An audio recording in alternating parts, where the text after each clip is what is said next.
E isso justifica até a Bíblia, cara. Os Sim. costumes sociais, políticos, econômicos inseridos na Bíblia. A Bíblia é um compêndio de livros de uma época política, social e econômica. Os mortos bíblicos, que sempre foram estigmatizados no meu canal, você sabe quem eram? Não. Não. Porque fazem menção na Bíblia, né? Não fale com os mortos não devem ser incomodados. Significa o quê? Que já estava prevendo o espiritismo. O espiritismo surge no século XIX com Allan Kardec. Não tem espiritismo na Bíblia. Os mortos eram os marginalizados. Era o povo que era escravizado pelos romanos para quebrar pedra, para fazer a passagem, para as vigas passarem, para os cavalos passarem. Então eles eram o quem? Entre aspas, vou colocar assim, mas os mendigos de hoje, ou seja, as pessoas que não eram vistas pela sociedade e que se alimentavam só de pão e água que eles davam. Era o pagamento dos caras. Eles sim, eram os mortos bíblicos. Tanto que Jesus levanta os mortos, ou seja, ele lidera um povo contra os romanos. Legião, o dito diabo bíblico. Oh, meu Deus, Jesus foi e expurgou Legião. Legião eram soldados romanos que estavam numa taberna e Jesus joga aos porcos. Eles não eram demônios. Aos olhos do povo, eles eram porque eles escravizavam o povo, mas eram soldados romanos. Só isso. Quando você faz teologia, você aprende essas coisas, mas quando você lê a Bíblia ao pé da letra, você teima na qual aquilo realmente é um mundo de Nárnia. E não é. Eu gostaria que fosse, ia ser mais divertido, a vida ia ser mais legal. Mas a gente tem que ir para o lado racional e entender os contextos que envolvem. Então tu tá dizendo que não, que você diria que não existem demônios? Sim, eu não acredito em demônios. Quando você pega o pé da letra, o Delphos ou Satã, eles são nomes que foram traduzidos. Então eles são o nome de o acusador, o perseguidor, ou aquele que te acompanha. Aquele Cara, que te acompanha, qual que é o nome?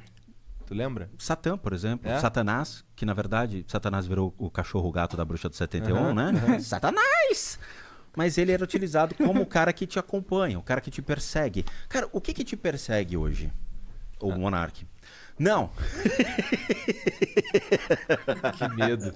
O que te persegue é o seu ego, a sua ganância, a sua usura. São os seus próprios demônios internos, entende? É você contra você mesmo. Traz uma zero aí pra mim. Mas quer alguma coisa? Eu tô com a aguinha aqui, tem outro copo aqui pra mim, obrigado. Você entende? Então quando a gente fala, diabo, demônio e tudo mais, é um arquétipo ligado à própria igreja. Na Idade Média, quando surge esse contexto, é para quê? Para estabelecer uma relação seríssima com o povo para devoção. Você vem até mim, eu te ajudo a liberar desse pseudo ser chamado diabo ou demônio. E em troca do dízimo, da sua terra, dos seus bens. Tanto que o povo tornou-se muito escravo dessa igreja da Idade Média que se rebela e começa a achar que o demônio e o diabo é mais legal que a igreja. A mesma prensa que fez a Bíblia, que é a prensa de Gutenberg, também fez o teatro de maledicência, que eram os teatros medievais da época em que achavam que o pecado era legal. Então você via sempre o cara vestido de diabo para se divertir, tirar os sátiros da época. Então assim, igreja, a mulher do meu vizinho é linda, eu gostaria de pular a cerca. É pecado isso. Quanto você quer para que me liberte desse pecado? Era uma relação de troca. Era um acordo. E a igreja cresce financeiramente e se espalha pela Europa por meio dos poderes adquiridos. Entende? Entendo. Adquirindo terra e adquirindo dinheiro. Ok, hoje em dia as pessoas perderam a fé baseada nessa questão porque descobriram que a vida ela é muito simples e a gente tem nossas necessidades. Essas necessidades a igreja condena em alguns aspectos. Então, para que eu vou me apoiar numa igreja? Então, a igreja foi perdendo força. Aí o pessoal virou islâmico, virou espírita, foram trocando. E o Vaticano foi perdendo força. Outros crimes do Vaticano são absurdos. Se você for... Pedofilia, né? Muitos papas foram enterrados com o caixão fechado por causa de sífilis. Hoje nós temos os filhos da pátria, que eram os filhos dos papas da época que deixaram história. Os caras transavam com as prostitutas e os filhos foram surgindo. Os filhos da pátria são aqueles caras que ficaram à margem de... Pessoas começaram a questionar a existência do diabo, vendo que o próprio Vaticano tinha tantos pecados que não conseguia enfrentar o dito diabo que eles cultuaram. E aí as pessoas questionam. Será que o diabo existe? O diabo ele é uma alegoria. Ele é uma alegoria criada para você ter medo de algo. E Deus é uma alegoria também? Essa é complicada. Porque eu posso te dar um susto nessa resposta. Então responda. Se você estudar teologia, você vai ver que existem duas respostas para essa pergunta. Sim e não. Primeira coisa, eu não tenho direito para predeterminar o que é certo ou errado a um ser. Eu não posso te dizer o que é certo e errado. Isso é uma busca sua, da mesma maneira que foi a minha. Se você estudar teologia, você vai tomar certos sustos. Primeira coisa, eu falo isso porque a Dani é teóloga, e toda vez que eu apareço com perguntas de teologia, eu deixo ela mais brava comigo, mas ela entende a minha ignorância do assunto por não ter feito teologia. Mas eu compro livros de teologia pra gente ficar discutindo. Vocês se conheceram por causa desse lance? Do canal. Legal, cara. Do canal. Legal. Do canal. Depois eu conto a história da Dani, Tá. para que vocês entendam como foi o approach. Mas, de novo, o mundo ele se correlaciona. Existem muitos graus de afinidade entre eu e a família da Dani.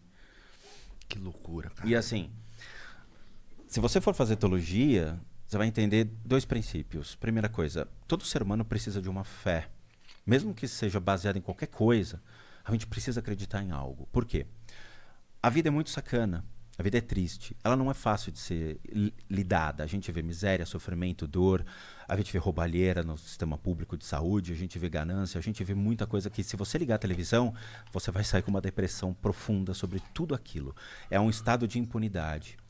Você vê miséria. E a única coisa que te mantém ainda nesse game é acreditar em alguma coisa. Ou você acredita que tudo isso aqui vai sair do pior para algo melhor, ou você acredita em Deus. Seja ele baseado em qualquer crença. Pode ser qualquer nome. Você autodetermina que aquilo é um Deus. Mas não existe a verdade? A verdade ela é dinâmica. A verdade não é algo... de novo, a verdade do Henrique V, numa época, era uma coisa. A verdade hoje, que você vai atrás, é completamente diferente. Será que é ou a interpretação da verdade que muda? Talvez seja o conhecimento do assunto em si. Cara, preciso mijar Porque rápido. muitas pessoas começaram a questionar. E esse questionamento leva a interpretações diferentes e diversas formas de buscar uma resposta sobre aquele tema. Mas você não concorda que todo o conhecimento, toda a verdade, todas as coisas que a gente tem como verdade, elas não são buscadas de uma mesma fonte lógica universal? Porque é a minha percepção. Que, Não, tipo, porque você fica viciado. Como assim? Eu preciso saber, sobre o ponto de vista de diferentes religiões, a interpretação de Deus. Não, tudo bem, mas eu não estou dizendo a interpretação de Deus em questão da religiosidade. Tô falando na questão de, tipo... O mundo... Cara, eu meio que esqueci o que eu tava falando. Tá te fazendo mal. O que a gente tá falando mesmo? Pois é. Esqueci. Oi, meu nome é Rodrigo, Spookhouse Caçambrades. Caralho. Não, eu entendo o seu É ponto que você de foi pro vista. outro lado, aí eu perdi o lado que eu tava indo, mano. A gente tem que ver a interpretação de Deus sobre a ótica de diversas crenças. Sobre... Ah, seja- lembrei, desculpa. Cara, o meu ponto é, existe uma verdade universal, tipo, existe um jeito do que as coisas funcionam. Do mesmo jeito que existe a física. Perfeito. Certo? A verdade universal, Será então... que todas essas religiões, elas não bebem da mesma Não, fonte? o budismo não acredita em Deus. Então já não é a mesma fonte. Mas é essa a interpretação do budismo. Talvez a fonte do qual o budismo esteja buscando a sabedoria dele... É por observação. Eu acredito, por exemplo, o universo ele é constituído por uma forma natural. A química, reações químicas, reações físicas, toda a pré-existência ela se dá por uma maneira natural, orgânica do sistema. Então os planetas surgem devido a todas as reações. Eu não preciso ter um cara com uma luva com 5 esferas de poder e um queixo gigante sentado num trono pré-determinando as coisas. Sim. As coisas elas acontecem. Então quando você olha para cima e você fala todo o universo ele surge por um princípio de causa e efeito, eu não coloco a condição de um Deus, mas eu coloco as reações naturais que vêm de toda a química e física. Sim. Beleza. Então eu já coloco dizendo, eu não tenho um Deus. O que é assertivo. Se você pré-estabelece a condição racional, você não precisa colocar um Deus sobre a sua cabeça. Mas você sabe as condições de Deus. Em que sentido? Não vou roubar, não vou matar, não vou agir contra a minha índole, não vou agir contra a minha própria natureza. Mas o que é a natureza se a verdade ela é maleável e moldável? A natureza está ligada no bom senso. Eu não vou matar um animal, porque ele tem o mesmo direito de existir do que eu. Mas às vezes você vai matar um animal. Você pode matar um animal por uma questão de natureza e sobrevivência, mas não Às vezes matar você um mata uma natural. formiga só porque foda-se. A gente mata a formiga por um acidente, porque a gente não enxerga essas formigas. Às vezes eu piso só porque tá me incomodando. Tudo bem, mas essa é a sua Você natureza. É mal, você é cruel. Não, essa é a natureza dele, a interpretação de como ele vive a vida. Existem pessoas que realmente entendem que todos os seres têm o mesmo direito de existir e devem ser respeitados. A mesma formiga não pediu para nascer, ela nasceu. O mesmo cachorro pediu para nascer, mas ele nasce, ele existe. Eu tenho que respeitar esse ser, entende? Todos os seres nascem de uma maneira incondicional. Essas almas, entre aspas, são colocadas no mundo por uma necessidade. Se você tira a necessidade de pré-existência deles, você está sendo um Deus julgador. Você é Deus de tudo. Você pode pegar uma arma e matar uma pessoa. Você está julgando uma pessoa pelo quê? Qual é o motivo que você considera suficiente para tirar uma vida? Sim. Entende? Você é Deus, porque você predetermina a condição de existência de qualquer ser. Verdade, né? Meio bizarro pensar. Não de qualquer ser. Eu não consigo matar o Trump. Qualquer ser, cara. Você pode. Não posso. Só que você vai morrer. Ué, não tentaram? Ele tava na Casa Branca lá, Então, conversando, tentaram. fazendo uma... E atiraram lá dentro. Pegaram o segurança, machucaram o segurança. Ah, caralho. Sofreu um atentado. Não sabia, não tinha. O Kennedy morreu, Sim, mataram. sim. O Oswald lá acertou a cabeça, dizem que foi o Oswald, né? Matou o Kennedy. Mas não foi qualquer cidadão. Entende? Mas não importa, você pré-estabelece a condição de existência dos seres. Você se torna um Deus. Você pode dar vida. Você pode engravidar uma mulher e gerar um filho. Você cria. Você dá a chance de alguém existir. Falar que você é um deus ou é forte demais pra mim. Não é. Se você pode for... ter propriedades a quem é divino, mas... É que as pessoas O se quê? prendem às palavras. A quem? A quem o quê? Ao divino. Divino. Tá. É que a gente coloca Deus... Fala simples, cara. Desculpa. Porque tu fica falando, tentando falar bonitão, aí se enrola todo, É caralho. verdade. Às vezes Porra. eu até esqueço que eu falo. Então, vamos lá. Antigamente, se você pegar a Babilônia, a Mesopotâmia, os persas, os sírios, todos os povos, eles tinham um Deus. O conceito de Deus, a palavra Deus, significa governador na tradução. Todos tinham um governador. Cidade de Baalbek tinha Baal. Você tinha Enlil, que eram os senhores que regiam um povo. E eles eram considerados como governadores.